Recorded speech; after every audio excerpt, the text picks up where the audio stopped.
My name is Samantha Wilson, and I'm 29 years old.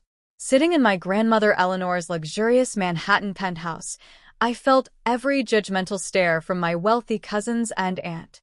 The poor branch of the family shouldn't expect much, Aunt Patricia sneered, as they openly mocked my budget lifestyle.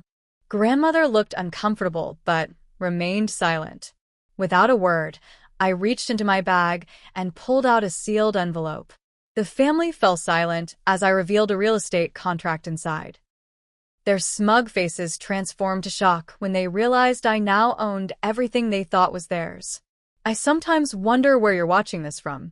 Maybe you're sitting on your couch after a long day dealing with your own family drama, or perhaps you're commuting and need something to distract you from traffic. Wherever you are, if you've ever been underestimated by family, you'll understand exactly how I felt that day. Like this video and subscribe if you've ever fantasized about having your own perfect revenge moment, because trust me, what happened next in that penthouse changed my family forever. To understand what happened that day in the penthouse, you need to know about the Blackwells, my mother's family, and one of Manhattan's oldest real estate dynasties. The empire wasn't inherited or built on old money. My grandmother Eleanor started from nothing, the daughter of immigrants who worked as a secretary at a small real estate firm in the 1960s.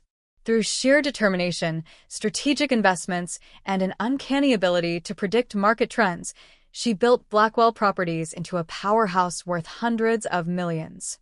My mother Rebecca was Eleanor's eldest daughter, always the free spirit who questioned the family's obsession with status and wealth. When she fell in love with my father Thomas Wilson, a dedicated public school teacher with no fortune to his name, the family considered it practically a betrayal. She married beneath her. Aunt Patricia, Eleanor's younger daughter, would say loud enough for me to hear at family gatherings. Patricia had done the right thing by marrying into the Montgomery family, old money with connections throughout New York's elite circles. She gave my grandmother 3 grandchildren: Natalie, Heather, and Brett. They grew up with every imaginable privilege: private schools in Manhattan, summer homes in the Hamptons, skiing trips to Aspen, and trust funds that ensured they'd never need to work a day in their lives if they didn't want to. Meanwhile, my parents chose a modest life in a brownstone in a still-developing neighborhood in Brooklyn. My father taught history at the local high school, and my mother worked as an art therapist at a community center. We weren't poor by any normal standard. We took modest vacations, I had everything I needed, and our home was comfortable, but compared to the Blackwell wealth, we lived in different universes.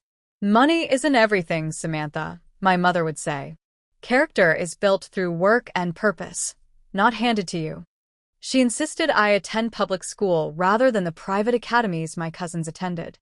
I worked summer jobs while they vacationed on yachts. I learned to budget my allowance while they swiped black cards without checking the balance. What the rest of the family didn't know was that despite the rift, grandmother Eleanor maintained a close relationship with me. Starting when I was 12, we began meeting weekly for lunch at a small diner in a neighborhood where no one would recognize the Eleanor Blackwell. She would arrive in a modest car with her trusted driver Miles, dressed down without her usual fine jewelry. "Our secret," she would say with a wink as we slid into a booth. Over grilled cheese sandwiches and milkshakes, she would ask about my studies, my friends, and my dreams. Unlike the intimidating matriarch she portrayed at family functions, in these moments she was just my grandmother, warm, attentive, and genuinely interested in my life. "Your mother chose a different path, but she has integrity," grandmother told me once. "The others don't understand the value of that, but I do." As I grew older, I worked my way through college studying urban planning and sustainable development. While my cousins were making tabloid appearances at Manhattan's elite clubs, I was pulling all-nighters finishing design projects and interning at city planning offices. I graduated with honors and built a respectable career working with community development organizations, focusing on creating sustainable, affordable housing solutions. Ironically, the opposite of the luxury developments that had built the Blackwell fortune. At family events, which became increasingly rare as I got older, my achievements were dismissed with patronizing comments. "How adorable that you're so passionate about your little projects," Aunt Patricia would say. examining her manicure. "Couldn't you just join the family business and actually make some real money?" Brett would ask, already on his third scotch before dinner. Natalie, who held a meaningless vice president title at Blackwell Properties despite having no qualifications, would smile with false sympathy. "Not everyone is cut out for success, I suppose. It's nice that you're doing something meaningful."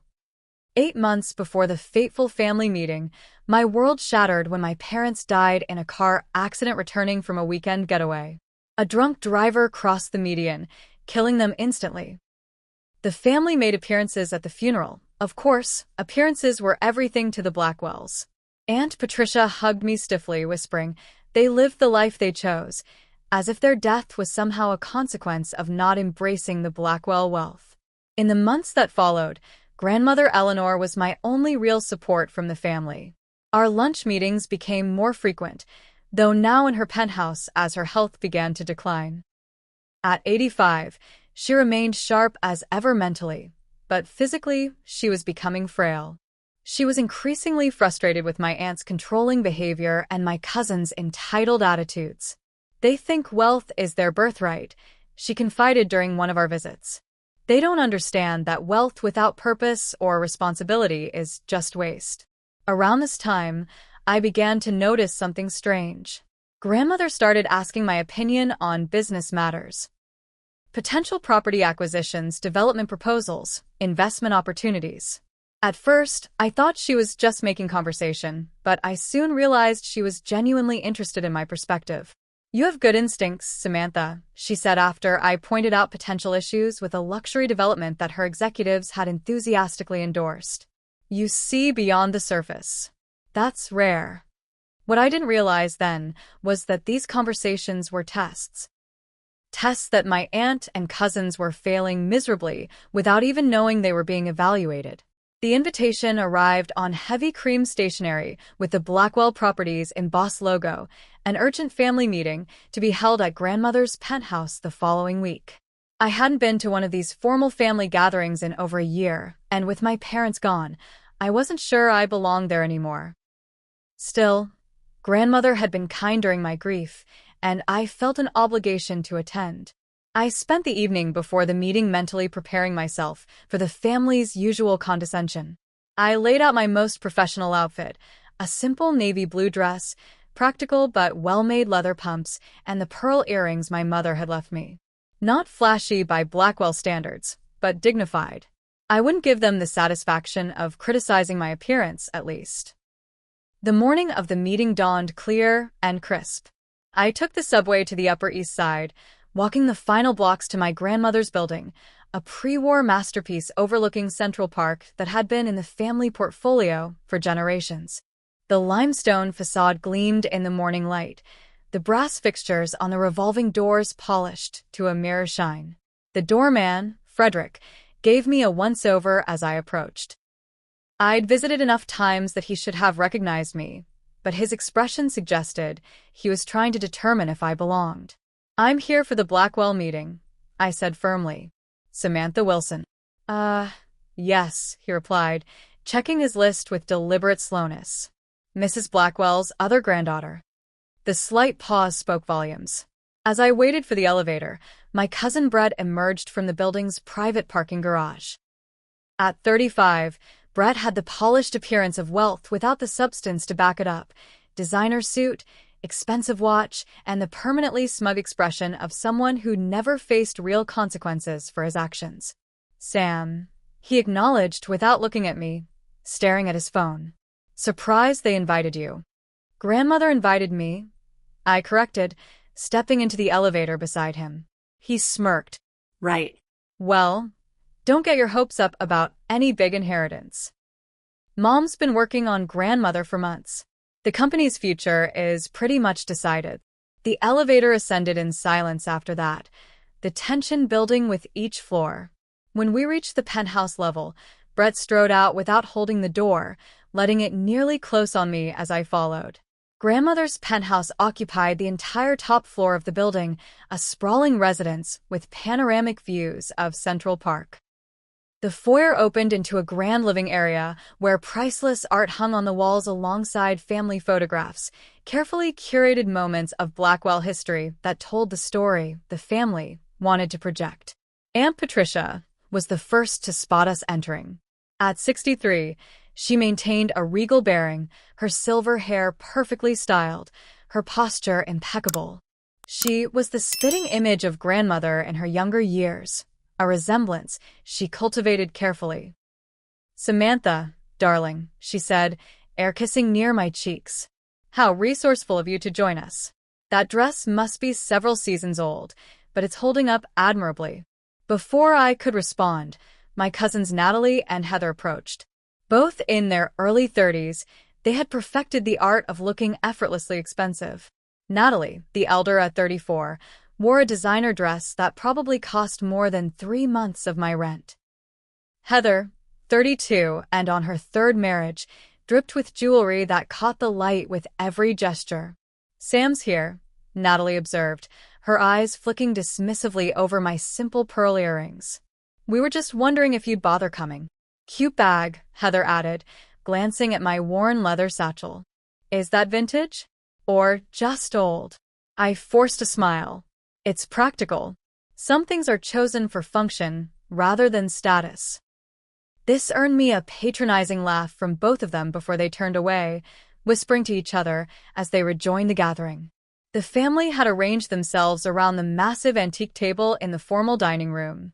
Grandmother Eleanor sat at the head, looking smaller than I remembered. Her once commanding presence seemed diminished, though her eyes remained sharp as they followed the movements of everyone in the room. Beside her sat Jordan Miller, the family's longtime attorney, arranging documents with methodical precision. I noticed immediately that a place had been set for me at the far end of the table, as distant from grandmother as possible. It was a deliberate slight, positioning me as an afterthought. "Samantha," grandmother called, her voice still carrying authority despite her frail appearance. "Come sit closer to me. There's an empty chair beside Jordan." Aunt Patricia's smile tightened as I moved to the indicated seat, upgrading my position significantly. "Mother, we had arranged the seating according to..." "According to what, Patricia?" Grandmother interrupted. "Samantha is my granddaughter. She'll sit where I ask her to sit." An uncomfortable silence fell as I took my new place. I could feel the resentment radiating from my aunt and cousins across the table. Jordan Miller cleared his throat. In his 60s with salt and pepper hair and wire-rimmed glasses, he had been the Blackwell family attorney for decades. "Now that everyone is here, we can begin. Mrs. Blackwell has called this meeting to discuss important matters regarding the family's future and the preservation of the Blackwell legacy." "Before we start," Aunt Patricia interjected, "I think we should acknowledge that some of us have dedicated our lives to maintaining and growing the Blackwell legacy, while others have chosen different paths." Her gaze fixed meaningfully on me. Grandmother's expression remained neutral. "All paths are valid, Patricia. Let's proceed with the agenda." As Jordan began reviewing the current state of the family holdings, the tension in the room continued to build. He detailed properties across Manhattan, Boston, and Chicago, development projects in various stages, and investment portfolios, a vast empire worth well over $400 million. Brett leaned forward, interrupting. "What we really need to discuss is succession planning. Mom has been effectively running things already with grandmother's guidance. The transition should be seamless." "I'm not sure why Samantha is even part of this meeting," Natalie added. "It's not like she's ever shown any interest in the family business. Or any business acumen whatsoever," Heather chimed in with a laugh. Aunt Patricia nodded in agreement. "Some family members simply wouldn't understand the complexities involved. The poor relation, as it were." The room fell silent at this direct insult. I felt heat rising to my face but maintained my composure, looking directly at my grandmother. Her expression was unreadable, but there was something in her eyes, a calculated patience, as if she were waiting for a specific moment. Jordan shifted uncomfortably. "Perhaps we should proceed to the discussion of asset distribution and succession planning, which is the primary purpose of today's meeting." Excellent idea, Patricia said, her voice dripping with satisfaction. Let's talk about preserving what generations of Blackwells have built, ensuring it remains in capable hands. And with that, the meeting descended into the most blatant display of entitlement I had ever witnessed, with none of them realizing they were digging their own graves with every word. As the family meeting continued, each condescending remark from my aunt and cousins triggered memories of a lifetime of exclusion and betrayal. This wasn't new behavior. It was simply the culmination of a pattern that had defined my relationship with the Blackwell side of my family for decades. I remembered being 16, excitedly telling my mother about cousin Natalie's upcoming Sweet 16 party that all the family teens were talking about. Mom's face had fallen as she admitted we hadn't received an invitation. Later, we saw the photos on social media, a lavish celebration on a yacht circling Manhattan, with every remotely connected family member present except for me. They probably just forgot, my father had said kindly, but the look he exchanged with my mother told me they both knew better. When I graduated high school as valedictorian, grandmother had initially planned to attend. 2 days before the ceremony, she called to apologize. Something urgent had come up. Years later, I discovered through a casual comment that Aunt Patricia had convinced her that attending would only encourage Rebecca's rejection of family values. Apparently, academic achievement at a public school wasn't worth celebrating. The pattern continued into my college years. Despite my excellent grades and admission to a prestigious university, when tuition bills strained my parents' finances, they reluctantly approached grandmother for assistance. Aunt Patricia intercepted the request. The Wilson branch of the family has always insisted on independence, she told my parents. It would be disrespectful to your choices to interfere now. This conversation happened the same month Brett received a new Porsche for his birthday, and Heather's first wedding was funded to the tune of $300,000. While I worked multiple jobs to help with tuition, my cousins floated through life on family money. Brett convinced grandmother to invest $2 million in his revolutionary nightclub concept, which failed within 18 months due to his mismanagement and partying. There were no consequences. He simply moved on to the next venture with fresh family funding. Heather had been married and divorced 3 times by 32, each wedding more extravagant than the last. The family treated each failed marriage as an unfortunate circumstance rather than a pattern of poor judgment, and each new beginning was celebrated with yet another lavish ceremony funded by grandmother. Natalie, despite her business degree from an Ivy League university, where her admission had been secured through a substantial donation, showed no real aptitude for the family business. Yet she was installed as Vice President of Development at Blackwell Properties, with a corner office and salary that actual qualified professionals could only dream of. Her main contributions were taking extended lunches and attaching her name to projects others had developed. The most painful betrayal had been the gradual exclusion of my mother from family decisions. Rebecca had once been close to grandmother, but Aunt Patricia had systematically positioned herself as the loyal daughter, the one who embraced the Blackwell legacy rather than questioning its values. Year by year, my mother was invited to fewer events, consulted on fewer decisions, until she was effectively an outsider. On her deathbed, my mother had held my hand and shared something I'll never forget. Samantha, never let anyone make you feel less than your worth. The Blackwells measure value in dollars, but true worth is in character. Your grandmother knows this, even if she doesn't always show it. What none of the family knew was that for the past 5 years, grandmother had been meeting with me regularly, beyond our casual lunches. After I completed my master's degree in urban planning, she began asking me to review development proposals that came across her desk. "I want your honest opinion," she would say, sliding folders across her desk in her home office. Not as my granddaughter, but as someone who understands sustainable development. At first, the projects were small, a mixed-use development in Brooklyn, affordable housing initiatives in Queens. But gradually, she began sharing larger plans, core investments, and strategic decisions. I would analyze them evenings after my regular job, sending her detailed notes and suggestions. "You have vision," She told me after I identified serious flaws in a major development plan that her executives had enthusiastically endorsed.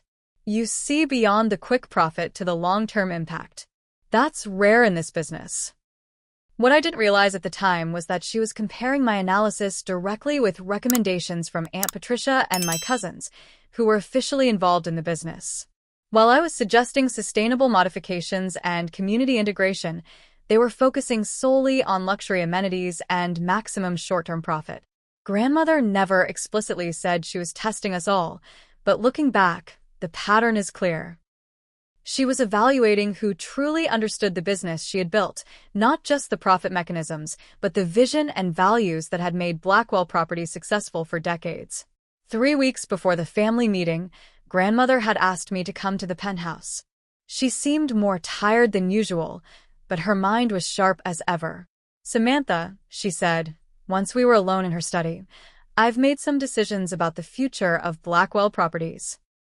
I nodded, expecting perhaps another consulting project or maybe a formal role in one of the company's charitable foundations. Instead, she unlocked her desk drawer and removed a small brass key. "This opens my private safe in the library, behind a copy of Great Expectations. Appropriate, don't you think?" Her eyes twinkled with rare mischief. "Why are you giving this to me?" I asked, confused.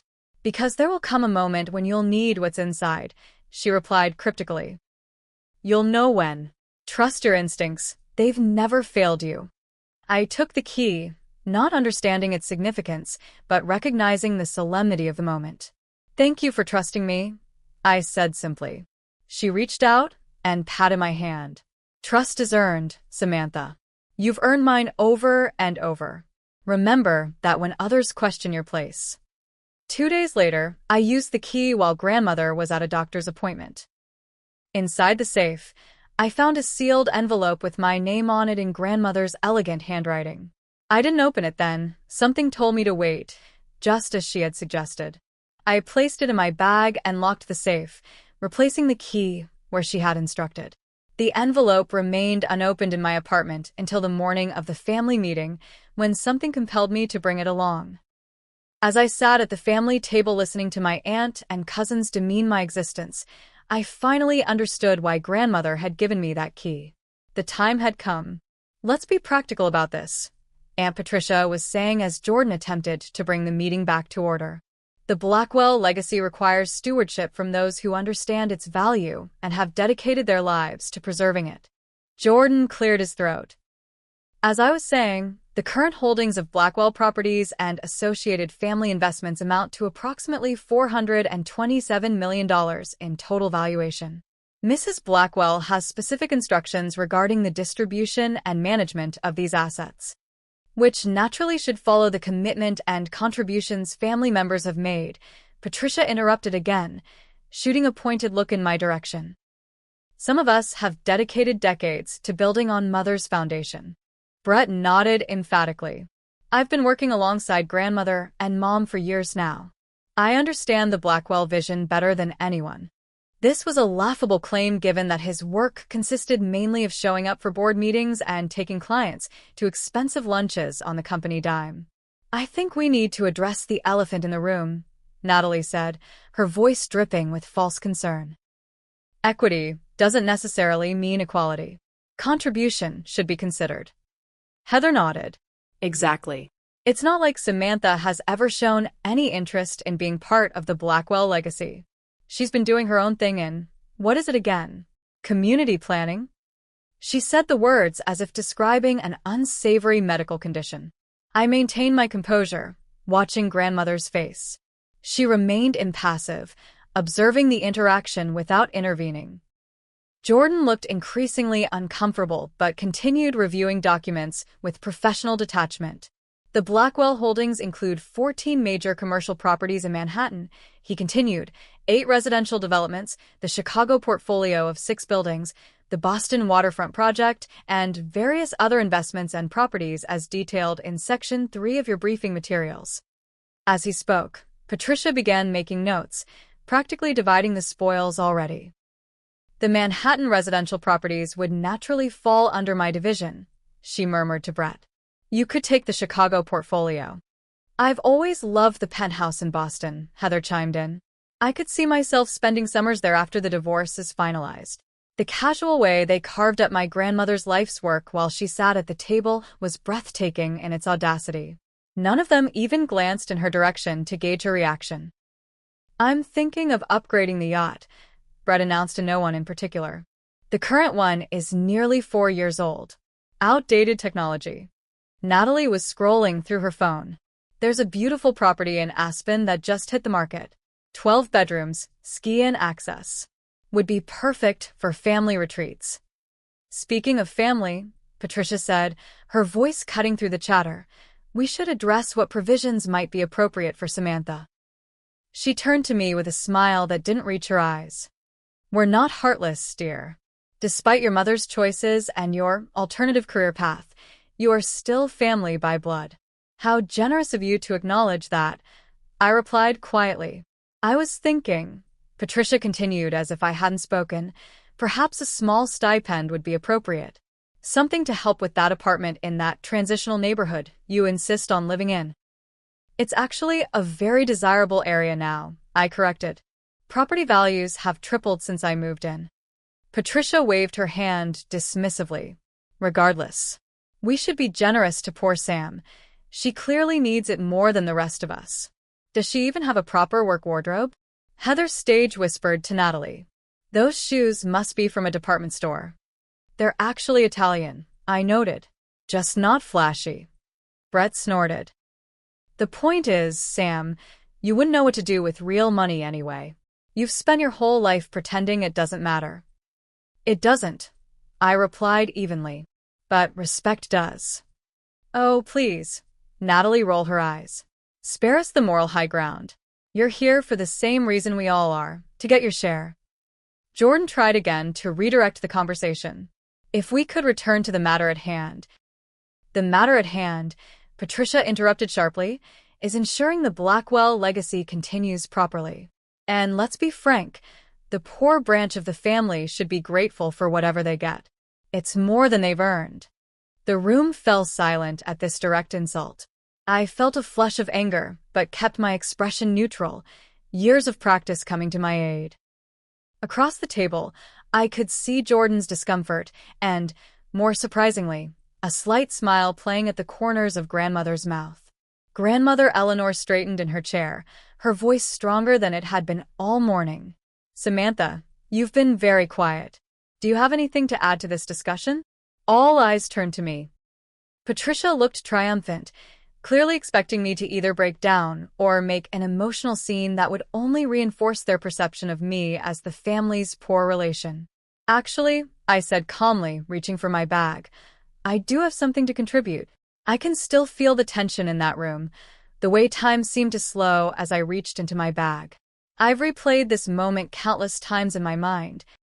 How the sunlight streamed through the penthouse windows, how the city sprawled below us, oblivious to the family drama unfolding 90 floors above the streets.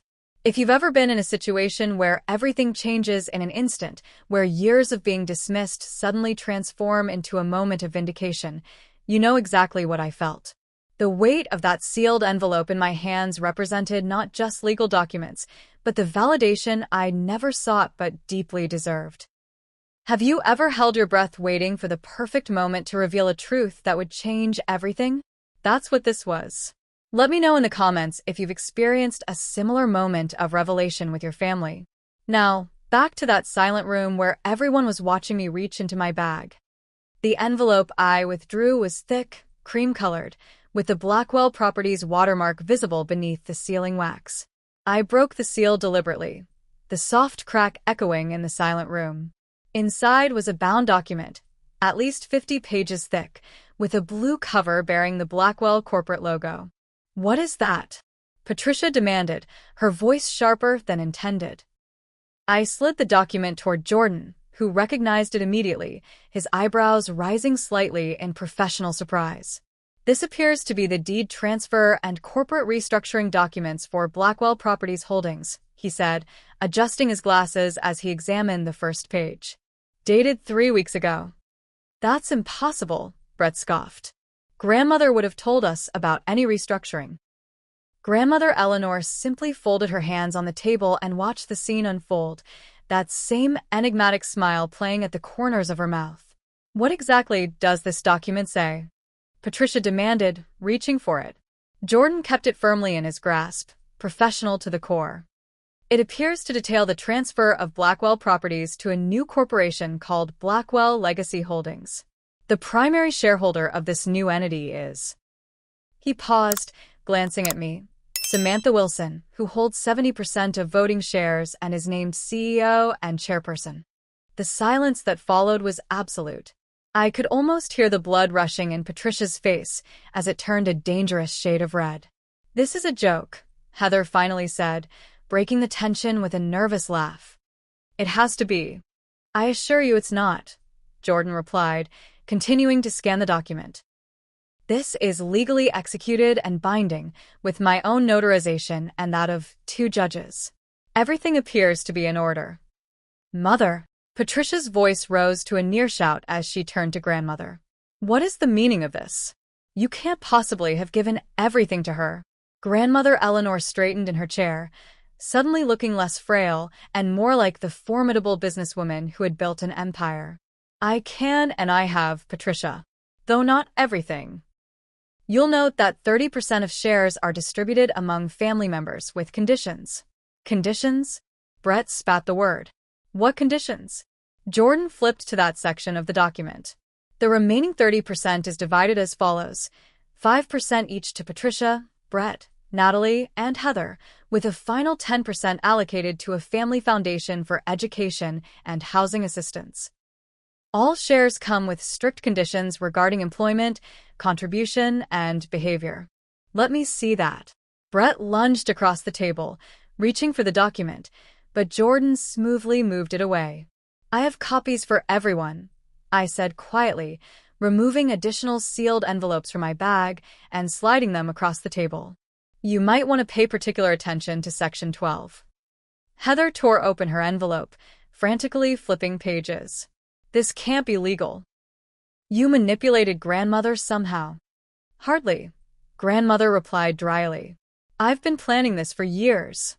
Samantha had no idea until this morning. Natalie had gone pale, her manicured finger tracing lines of text. "This says, we have to work actual jobs in the company to receive any benefits. Actual positions with responsibilities and performance reviews. By independent consultants." "Precisely," grandmother nodded. "No more vanity titles and paychecks for minimal effort." "But the penthouse." Patricia was reading her copy with growing horror. "It says the penthouse now belongs to Samantha, as does the primary office building, the Manhattan portfolio, and the majority of our major holdings," grandmother confirmed. "All transferred legally to Blackwell Legacy Holdings, of which Samantha is the primary owner and decision-maker." "I'm calling Maxwell," Patricia declared, referring to her personal attorney. She fumbled for her phone. "This will be contested immediately. Mother clearly isn't in her right mind." "I've been evaluated by 3 separate physicians and 2 psychiatric professionals," grandmother replied calmly. "All have confirmed my complete mental competence. Their certifications are included in Appendix B." Brett's face had turned an alarming shade of purple. "You've destroyed Father's legacy. He built this company alongside you, and you're handing it to an outsider." "Your father joined the company after I had already established it," grandmother corrected icily. "And Samantha is hardly an outsider. She's my granddaughter, just as you are my grandson. The difference is, she has demonstrated the values, work ethic, and vision that are essential to leading Blackwell Properties into the future." "This is about Rebecca, isn't it?" Patricia accused, her voice breaking. "You always favored her, even after she rejected everything you built." "This is about competence, Patricia," grandmother replied evenly. "For the past 5 years, I've been testing all of you, seeking your input on business decisions, evaluating your judgment, assessing your character. Samantha has been doing the same." "What are you talking about?" Natalie asked, confusion mixing with her anger. "Remember the Reynolds development proposal you championed last year?" grandmother asked. The one you insisted would be revolutionary for the company? I had Samantha review it independently. She identified 13 critical flaws that would have resulted in regulatory issues and community backlash. You saw none of them. That's because she's obsessed with that community activism nonsense, Brett argued. Business is about profit. Business is about sustainability, grandmother corrected. Short-term profit at the expense of long-term viability is precisely what's wrong with your approach, Brett. You've launched and failed at 6 ventures in 10 years, burning through millions of dollars with nothing to show for it. She turned to Heather.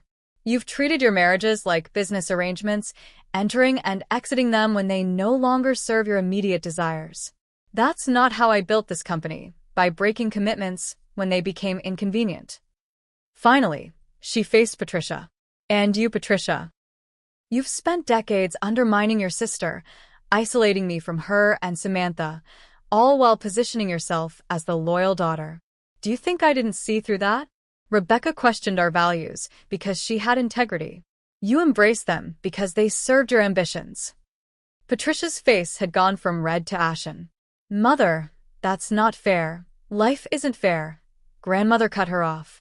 But legacy is earned. None of you have earned the right to lead this company. Samantha has. By doing what? Brett demanded. Living in Brooklyn and working at nonprofit organizations? How does that qualify her to run a real estate empire?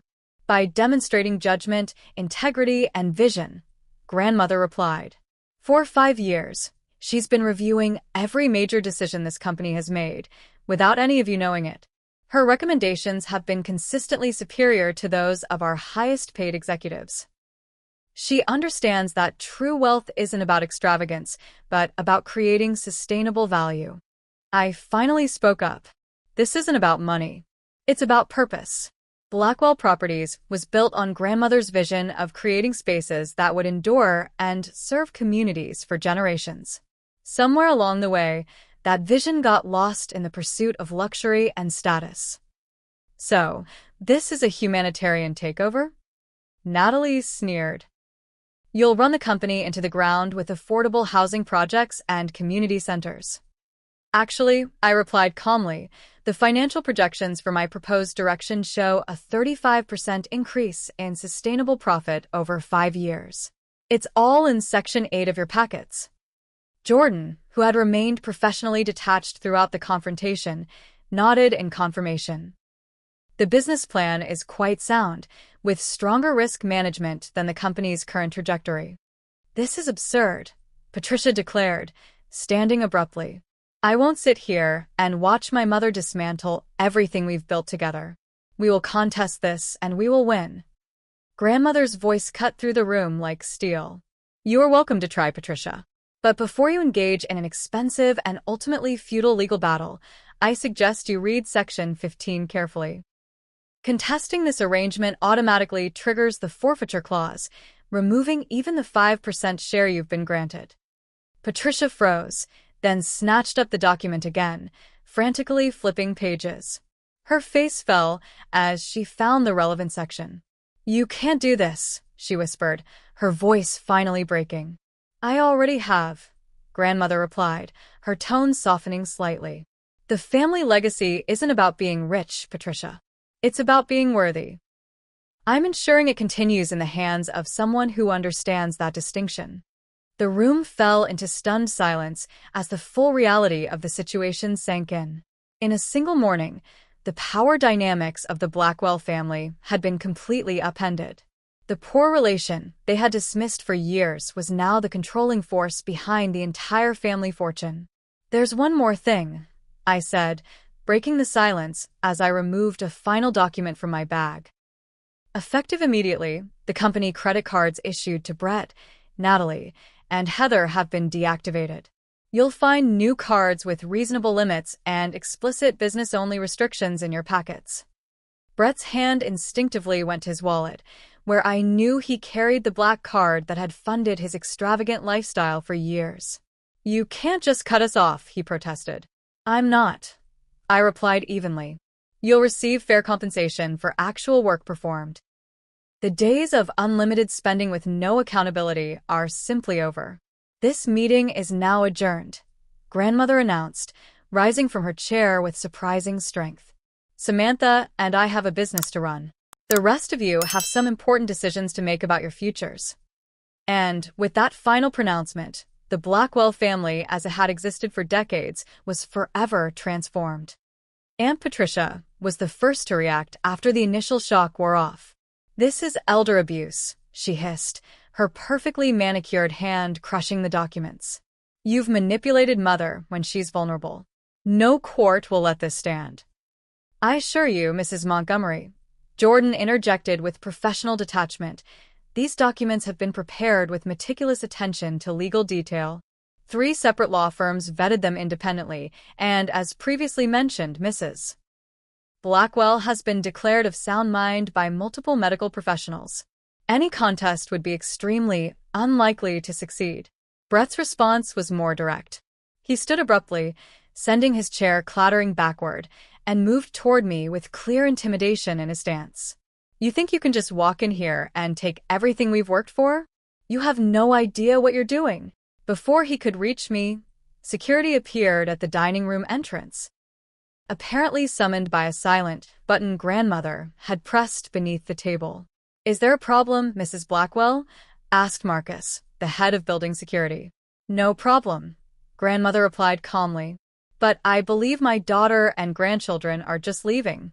Please escort them to their vehicles."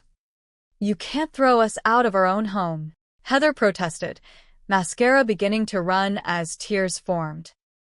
"Actually," I corrected gently, "as per the documents you've just received, this penthouse is now legally my residence, though grandmother will naturally continue to live here as long as she wishes.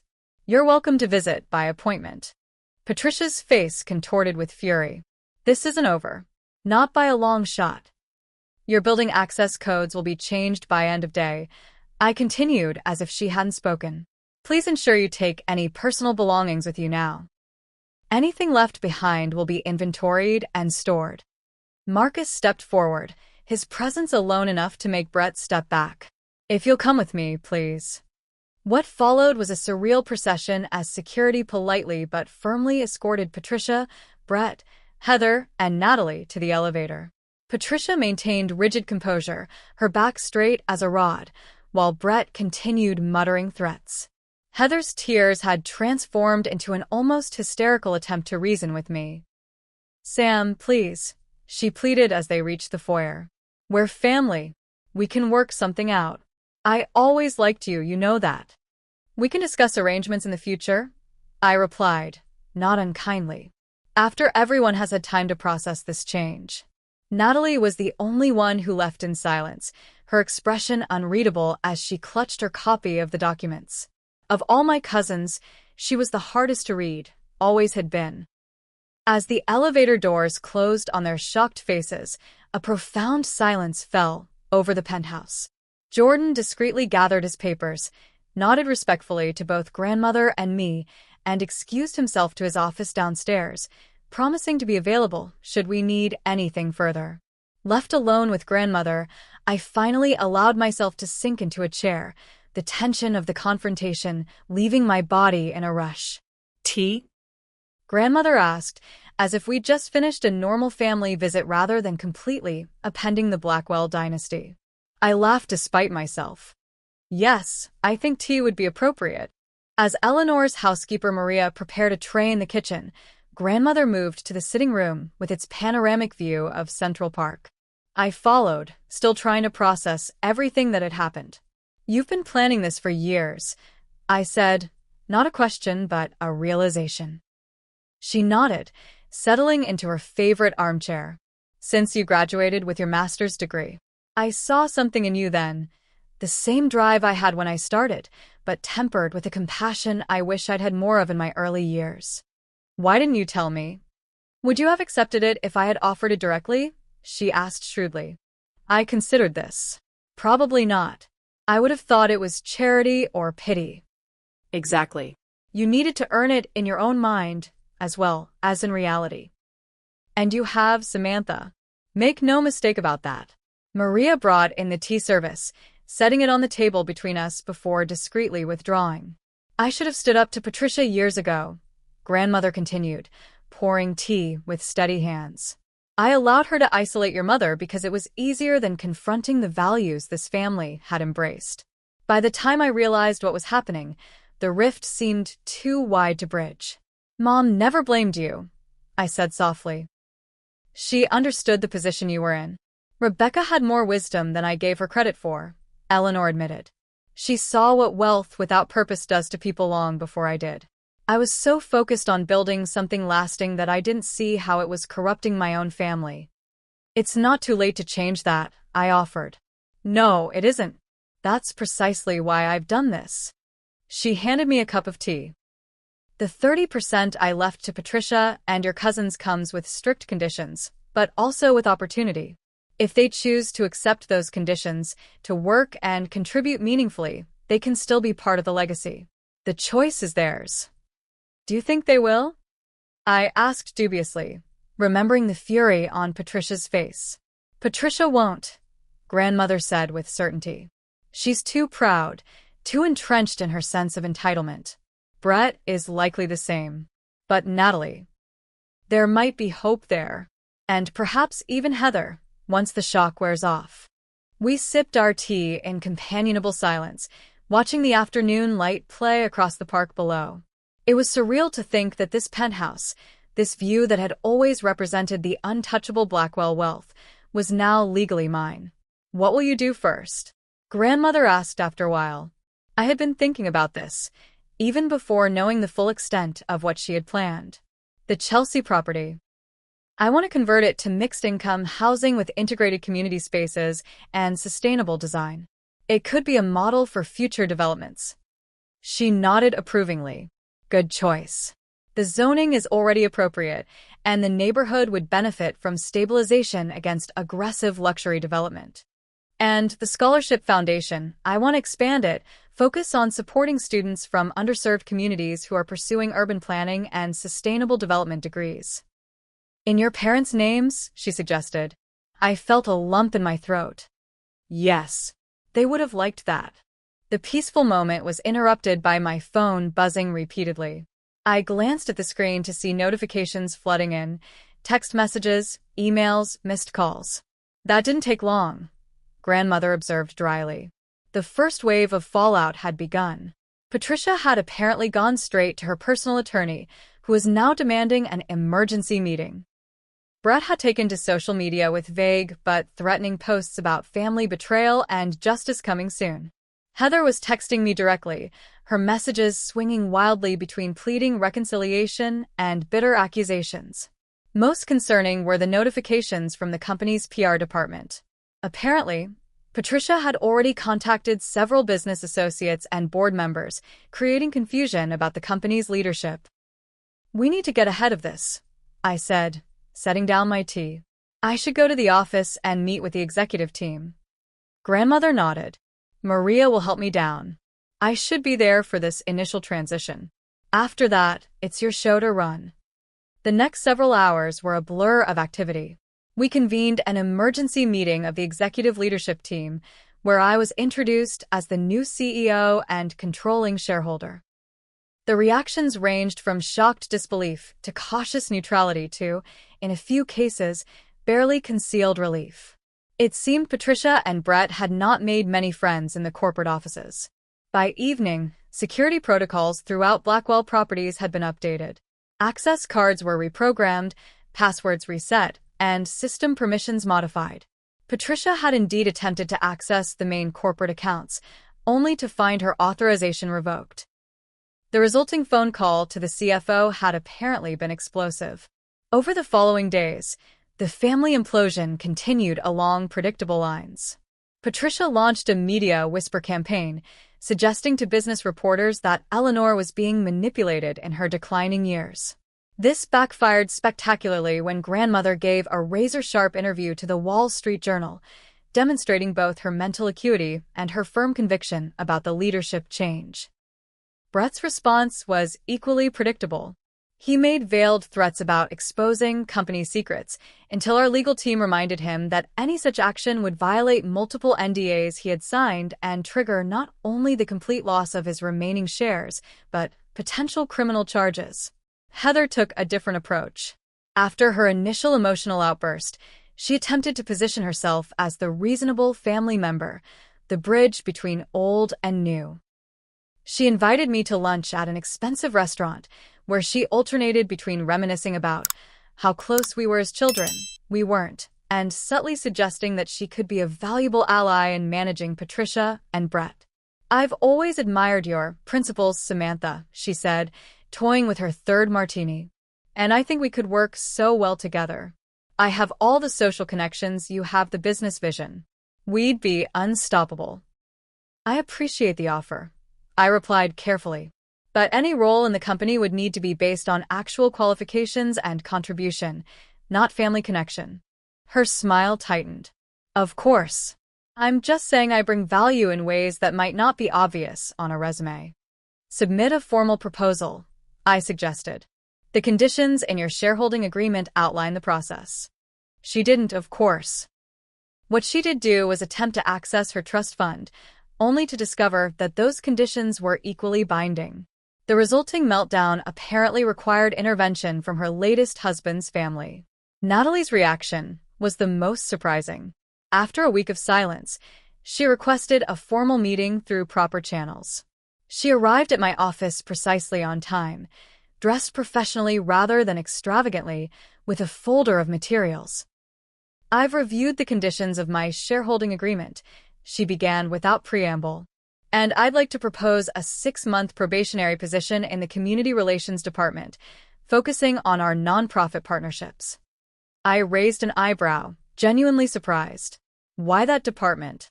"Because it's where I can learn the most from you," she admitted with unexpected candor. "I've spent years pretending to know what I was doing, and we both know I was just taking up space. I'd like the chance to actually earn my place here." It was the first genuine interaction I could remember having with any of my cousins. "Probation means starting at entry level," I warned. "No special treatment." She nodded. "I understand. I'll start wherever I need to." Whether her change of heart would prove lasting remained to be seen, but it was a start. As the weeks passed, the company began to stabilize under the new leadership. The initial shockwaves gave way to a cautious optimism as I introduced my vision for Blackwell Legacy Holdings, maintaining profitability while pivoting toward more sustainable, community-integrated development models. Through it all, Grandmother was my constant support and advisor, though she carefully maintained a public position of having stepped back from active management. In private, we continued our discussions over tea, now with the freedom to implement the ideas we explored. "You've handled this transition better than I could have hoped," she told me one evening, about a month after the family meeting. "I knew you had it in you, but seeing it in action, your mother would be so proud." "I still can't believe you planned all this without anyone suspecting," I admitted. "You played a very long game." She smiled, the wisdom of decades in her eyes. "The best legacy isn't built in a day, Samantha. It's built choice by choice, year by year. Remember that as you shape the future of what we've built." And so began my unexpected role as the head of the Blackwell empire, transforming it day by day into something that honored its past while building toward a more sustainable future. 1 year after that fateful family meeting, I stood at the floor-to-ceiling windows of what was now officially my office, watching the sunset bathe Manhattan in golden light. The Blackwell Building, a 40-story Art Deco masterpiece that had been the company's headquarters since the 1980s, looked the same from the outside, but inside, nearly everything had changed. The transformation of Blackwell Properties into Blackwell Legacy Holdings had been more successful than even I had dared to hope. Our pivot towards sustainable urban development and mixed-income housing had initially raised eyebrows in the traditional real estate community, but the financial results were silencing the critics. Our profits were up 17% year-over-year, with projections suggesting we'd hit the 35% increase I'd predicted within the next 3 years. More importantly, the company's reputation had undergone a remarkable shift. Once known primarily for luxury developments accessible only to the ultra-wealthy, we were now recognized as pioneers in sustainable urban planning that served diverse communities while maintaining profitability. The Chelsea project, my first major initiative, had won 3 architectural awards and was being studied as a model for future developments across the country. Grandmother Eleanor, now 86, had experienced a surprising revival in both health and spirits. Though she no longer maintained daily office hours, she came in 3 times a week to mentor me and to work on the Eleanor and Rebecca Blackwell Foundation, our newest initiative focused on education and housing assistance for underserved communities. The doctors can't explain it, she had told me with a mischievous smile during her last checkup. But I can. Purpose is the best medicine, Samantha. Having someone worthy to pass the torch to has given me a reason to stick around and watch you shine. As for the rest of the family, the aftermath had unfolded much as we expected. Aunt Patricia had made good on her threats to contest the restructuring, hiring 3 separate law firms to find any possible vulnerability in the arrangements. All 3 eventually advised her that the documents were airtight and pursuing litigation would only deplete her remaining resources. She now lived in her Hamptons house year-round, refusing all contact with grandmother or me, and had become something of a bitter presence on certain social media platforms where she occasionally posted veiled criticisms of ungrateful family members and the death of proper business values. Brett's trajectory had been equally predictable. After exhausting his considerably reduced trust fund on legal fees and an ill-advised attempt to launch a competing real estate firm, he had filed for bankruptcy protection 6 months ago. His venture, Montgomery Elite Properties, deliberately excluding the Blackwell name, had secured a few investors based on his family connections, but without the actual skills to back up his grandiose promises, it had collapsed within quarters. He was now reportedly living in Miami, supported by a succession of girlfriends while claiming to be working on a revolutionary cryptocurrency concept. Heather had taken a different approach.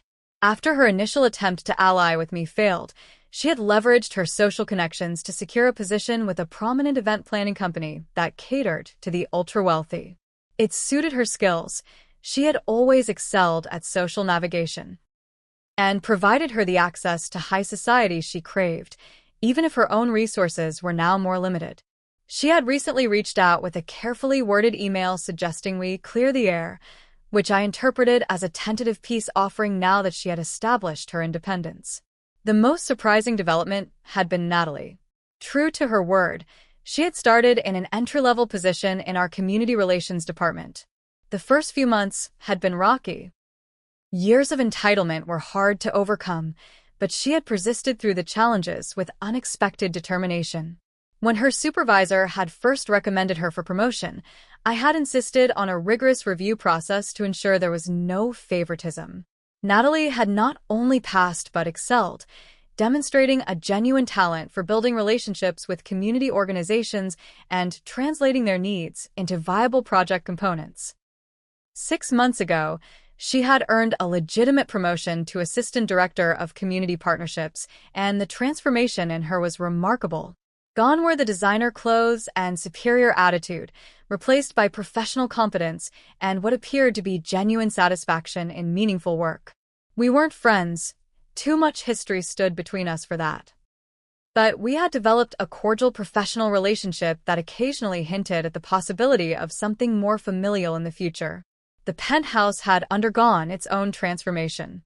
While maintaining its architectural integrity, I had worked with sustainable design experts to modernize its systems, reducing its environmental footprint by 60%. Grandmother continued to live there, though now with improved medical support subtly integrated into the design.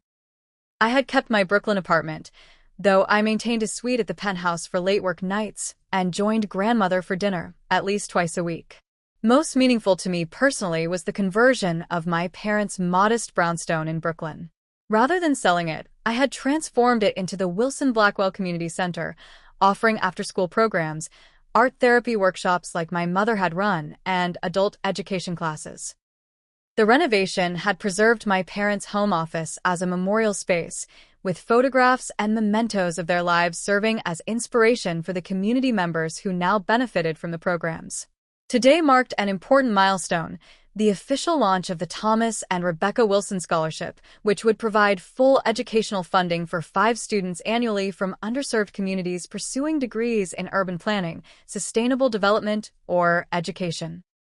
The first recipients had been selected, and a small ceremony was planned for the community center that evening. As I gathered my things to head to the event, there was a knock at my office door. "Come in," I called, expecting my assistant with last-minute details for the evening's program. Instead, Natalie entered, looking uncharacteristically nervous. "Do you have a minute?" "Just about," I replied, checking my watch. "I need to leave for the scholarship launch soon." "That's actually why I'm here." She handed me a small gift bag. "I wanted to give you this before the ceremony. It didn't seem appropriate to do it publicly." Curious, I opened the bag to find a framed photograph I'd never seen before. It showed my mother and grandmother Eleanor, much younger, standing together in front of the Blackwell building. They were laughing, arms linked, looking remarkably similar despite their different styles. My mother in simple jeans and a sweater, grandmother in one of her trademark suits. "Where did you find this?" I asked, genuinely moved. "In some old files Patricia had stored away," Natalie admitted. "I think she removed a lot of Rebecca's photos over the years. There are more if you want them." I studied my cousin's face, seeing genuine regret there. "Thank you. This means a lot." She nodded awkwardly. "I've been doing a lot of thinking this past year. About family, about what matters."